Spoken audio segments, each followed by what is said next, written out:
하나님 우리 아버지와 주 예수 그리스도께서 은총과 평화를 여러분에게 내려주시기를 빕니다.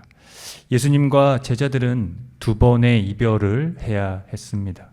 첫 번째는 예수님의 십자가이고 두 번째는 예수님의 승천입니다.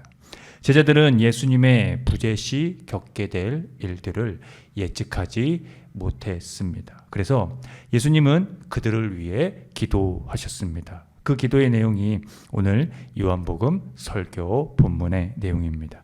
예수께서는 아버지를 부르면서 성육신을 통해 자신에게 맡겨진 일을 복종함으로써 완성했다고 말씀하십니다. 그 완성은 때가 왔으니 아버지께 영광을 돌리는 것입니다. 이제 당도한 때가 아들의 영광의 때라는 의미입니다. 그런데 그것은 바로 그분의 죽음의 때를 의미합니다. 죽음, 그 고난을 통하여 그가 아버지를 영광스럽게 하고 아버지도 그를 영광스럽게 하는 것이 그것입니다. 그래서 예수께서는 고난 이후에 겪게 될 일들을 위해 기도하셨습니다. 제자들이 함께 세상 밖으로 나오게 되었고 세상의 공격을 받게 될 것에 대해, 그리고 예수께서 부재 시에 제자들이 하나님의 진리를 끝까지 지킬 수 있게 되기를, 마지막으로 서로 간에 예수 안에서 또 하나님 안에서 언제까지나 하나가 된 상태로 있기를 말입니다. 예수님의 기도에서 중요한 것은 아버지께서 아들에게 모든 사람을 다스릴 권세를 주셨다는 것입니다. 그 권세는 아들로 하여금 아버지께서 그에게 주신 모든 사람에게 영생을 주게 하려는 것이기 때문입니다. 예수께서는 이 영생에 대해 정확히 말씀을 하셨습니다. 요한복음 17장 3절을 읽어보겠습니다. 영생은 곧 유일하신 참 하나님과 그가 보내신 자 예수 그리스도를 아는 것이니이다.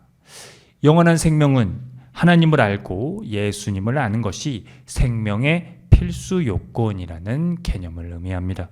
유대인들은 하나님에 대한 지식은 원래 율법을 통해 오는 것이며 율법을 곧 생명으로 여겼습니다. 그러나 예수께서는 하나님과 자신에 관한 지식이 생명을 주신다고 말씀하신 것입니다. 하나님에 관한 지식이 그의 성육신하신 아들에 관한 지식과 단절될 수 없다는 의미입니다. 왜 그럴까요? 예수 그리스도의 십자가와 부활이 궁극적인 생명의 선취이기 때문입니다. 즉 그리스도로 인해 죽음이 무력화된 것입니다. 그리고 율법의 완성을 가리키는 것이죠. 제자들은 예수님과 두 번째 이별을 맞게 됩니다. 그런데 이 이별은 첫 번째 이별과는 달랐습니다. 예수님이 다시 오실 약속의 때까지 영원히 제자들의 곁을 떠나시는 것이기 때문입니다. 예수님의 이 승천 기사에서 선물을 약속함과 동시에 임무가 제자들에게 부여됩니다. 선물은 성령이 그들에게 내리는 것이고 임무는 그들이 능력을 받아 예루살렘과 온 유대와 사마리아에서 땅끝까지 이르러 주님의 증인이 되는 것입니다. 이 말씀을 하시고 예수께서는 구름에 쌓여서 들려 올라가셨습니다. 사실 성령이 오실 것이라는 약속과 임무가 부여되긴 했지만 제자들은 홀로 남겨진 채 다락방에 모여 두려움에 떨며 서로에게 의지하고 어떻게든 하루하루를 버텨내려 애를 썼을 것입니다. 왜냐하면 지금까지 예수님과 함께 한 동고동락한 삶, 그리고 예수님의 십자가 부활을 경험하고 남겨진 그들에게 어떠한 일들이 일어날 것에 대한 것들을 예측할 수가 없었기 때문이었죠. 그래서 얼마나 더 버틸 수 있을지, 앞으로 무엇을 해야 할지 알지 못한 채 그들은 하루하루를 버텨내야 했습니다. 스승을 잃은 슬픔에 잠겨 자신들도 곧 체포되어 십자가에 못 박힐까 두려움에 사로잡히기도 했겠죠. 그들은 분명 위태로운 상황에 놓여 있었고 끔찍하고 고통스러운 나날을 보내고 있었습니다. 성령의 오심에 대한 그 선물을 경험하기 전까지 말입니다. 그러나 우리가 알고 있듯이 초기 기독교는 그 고난과 역경을 극복해냈습니다.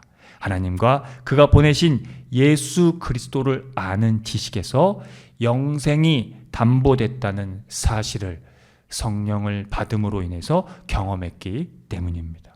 그래서 베드로전서 기자는 이방인 그리스도인들에게 이렇게 말했습니다. 시련의 불길이 일어나더라도 무슨 이상한 일이나 생긴 것처럼 놀라지 말라고 말입니다.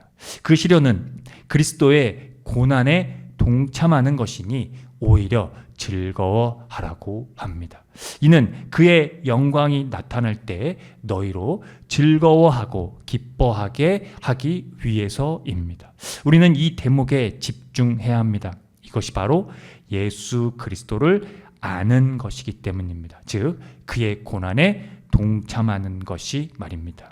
그런데 말입니다. 오늘날 이 실질적으로 그리스도의 고난에 동참하는 것은 무엇을 의미할까요? 병을 얻는 것이 고난일까요?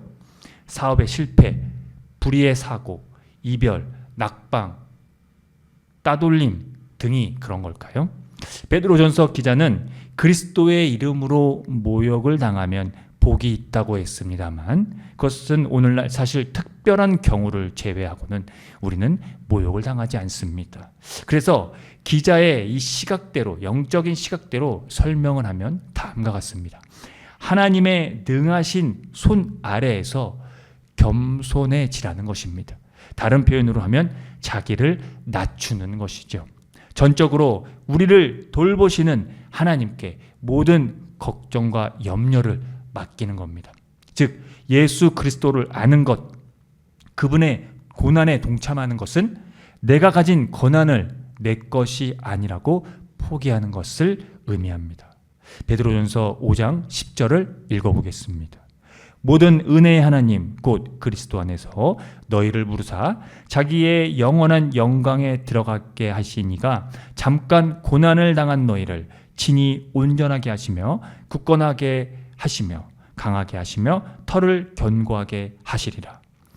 사랑하는 성도 여러분, 그리스도인들은 그리스도 안에서 영원한 영광에 들어가게 하셨다는 이 사실에 집중해서 이 세상에서 삶을 전혀 다르게 살아가는 삶을, 그런 존재들을 가리킵니다. 영원한 영광에 들어가게 하셨다는 이유 그 하나만으로 기쁨을 얻고 소망을 얻으며 그것을 목적지로 여기는 것입니다.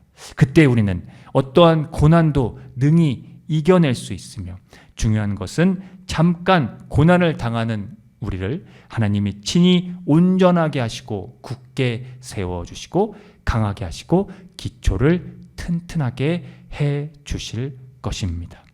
예수 그리스도를 아는 그 지식이 여러분에게 충만하시기를 빕니다. 함께 기도합니다.